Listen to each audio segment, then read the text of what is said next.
ठीक आहे, त्यांनी ब्रँडची ब्रँडी प्यायली आहे थोडीशी, बरं का, त्यांच्या, पण ती शाकाहारी ब्रँडी आहे गुजरातची, त्याच्यामुळे त्यांना ती चढणार नाही.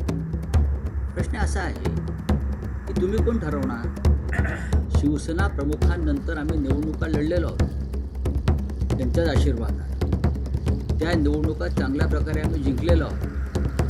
तुम्ही त्या सत्तेमध्ये पण सहभागी झालेला आहात आमच्याबरोबर महाशय. आणि माननीय बाळासाहेब ठाकरे जसे एक ब्रँड होते, मोदींनंतर तुम्ही काय करणार आहात? दोन धुरंधर एकत्र आल्याचं म्हटलं, मग त्यात ते राज ठाकरे चुकीचं काय बोलले? हा जो आहे भारतीय जनता पक्ष सध्याचा, हा मोदींच्या करंगळीवरती उभा असलेला डोलार आहे. स्वतः मोदी डगमगलेले आहेत. आंतरराष्ट्रीय राजकारण, स्थानिक राजकारण, स्वतः मोदी डगमगले, मोदी डचमळत आहेत. त्याच्यामुळे हा डोलारा हा फक्त एका करंगळीवरती जेमतेम आता पेलला गेलेला आहे.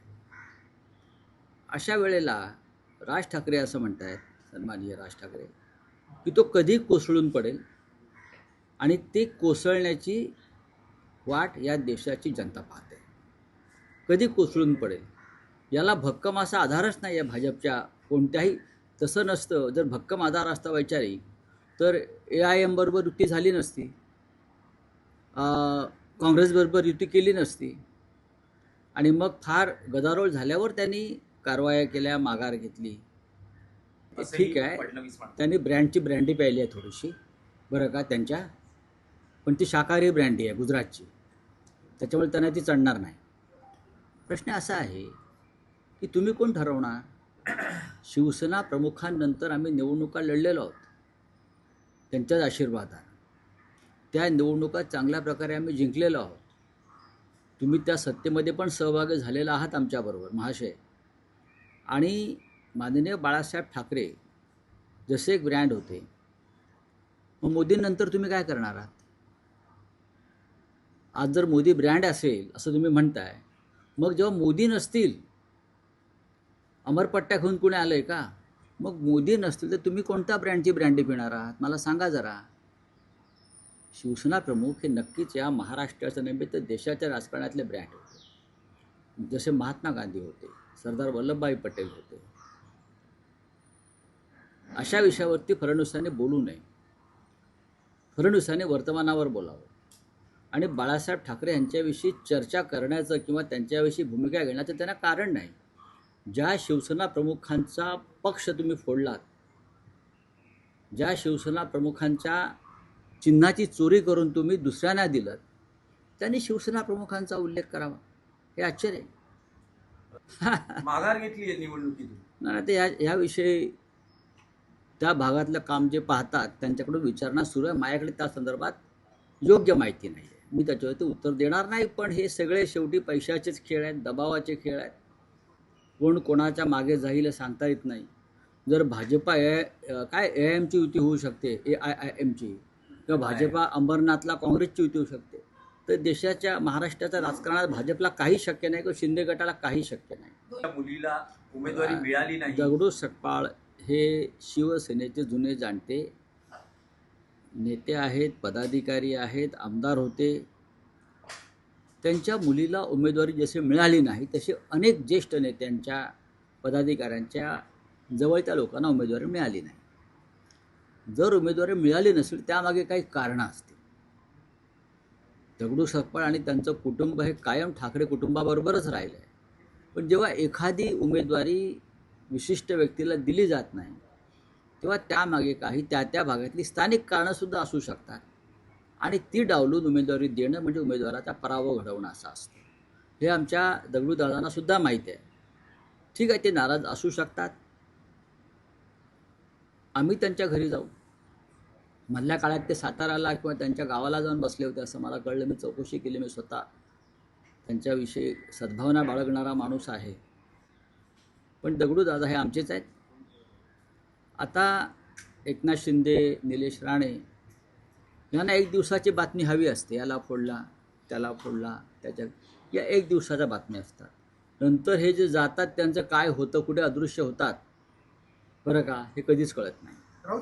बघा असं आहे की क्लोजर रिपोर्ट भाजपच्या नेत्यांविरुद्धच होणार ना, आमच्या विरुद्ध नाही होणार.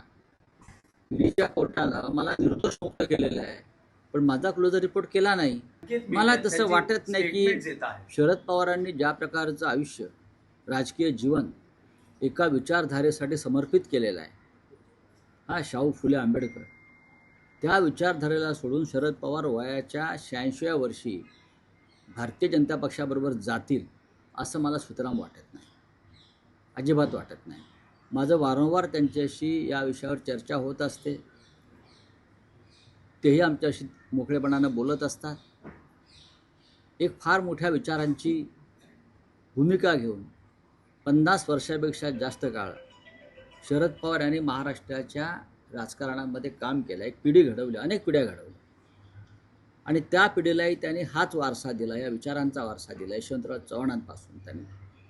अशा वेळेला मला वाटत नाही की माननीय पवारसाहेब हे या वयात इतकी वर्ष राजकारण केल्यावर जात्यंध धर्मांध शक्तींच्या मागे जाऊन स्वतःच्या कारकिर्दीला एक डाग लावून घेतील.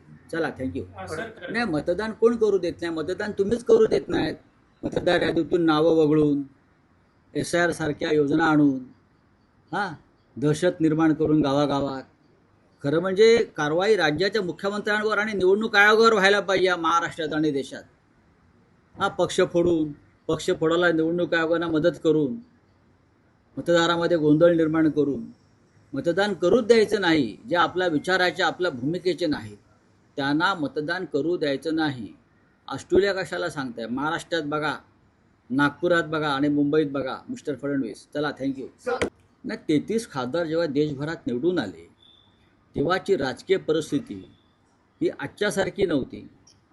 स्वातंत्र्यानंतर आणि स्वातंत्र्यपूर्व काळातसुद्धा जे वातावरण होतं त्याच्यामध्ये अनेक लोक निवडून आलेत बिनविरोध. मी तुम्हाला एक सांगतो की साताऱ्यामध्ये आनंदराव चव्हाण यांचं निधन झाल्यावर, म्हणजे पृथ्वीराज बाबांचे वडील, तिथे प्रेमला काकू चव्हाण त्यांच्या मातुश्रीनं उभं केलं, तेव्हा अटल बिहारी वाजपेयींनी ठरवलं की तिथे आपला उमेदवार टाकायचा नाही. अटल बिहारींनी ठरवलं आणि ती निवडणूक बिनविरोध झाली. अशा काही निवडणुका महाराष्ट्रामध्ये बिनविरोध झालेल्या आहेत, पण ती माणसं, बिनविरोध निवडून आलेली माणसं टोलेजंग होती आणि सर्व पक्षांनी ठरवलं. ते आधीच माघार नाही घेतली कोणी. बिनविरोधचा अर्थ अर्ज भरल्यावर माघार येणं नाही, सगळ्यांनी मिळून सहमतीनं ठरवणं की यशवंतराव चव्हाण निवडून चालले आहेत, भाऊसाहेब हिरे निवडून चालले आहेत, अमुक अमुक निवडून चालले आहेत, त्यांच्यासाठी उमेदवारी अर्ज न भरणं बऱ्याचदा, आणि सामुदायिक निर्णय घेऊन त्यांना बिनविरोध निवडून देणं, यात फरक आहे. इंदिरा गांधी बिनविरोध निवडून नाही आले, एवढं मोठं महान व्यक्तिमत्व. राजीव गांधी नाही आले, स्वतः मोदी नाही आले, अमित शहा नाही आले. काय सांगताय तुम्ही? स्वतः फडणवीस महापौर, नगरसेवक आणि महापौर होते. काय बोलाल तुम्ही? फडणवीसच बोलले म्हणते ना. स्वतः त्यांची कारकीर्द नागपूरचे नगरसेवक म्हणून सुरू झालेली आहे आणि मग खूप मोठं पाप केल्यावर ते महापौर झाले आणि मग त्यानंतर मोठं पाप केल्यावर ते आमदार झाले आणि महापाप केल्यावरती राज्याचे मुख्यमंत्री झाले. मुंबईचं वारं बदललंय, मुंबईचं वारं पूर्ण बदललंय. त्याच्यामुळे कोणी आले तरी त्यांची टोपी उडून जाईल इकडे. त्यांनी यायला पाहिजे. खरं म्हणजे या सगळ्यांनी यायला पाहिजे आणि मुंबईत वारं काय चाललंय ते पाहायला पाहिजे. आमचं त्यांना आव्हान आहे, या तुम्ही, काय हरकत नाही. आम्हाला कोणाचे आव्हान वाटत नाही.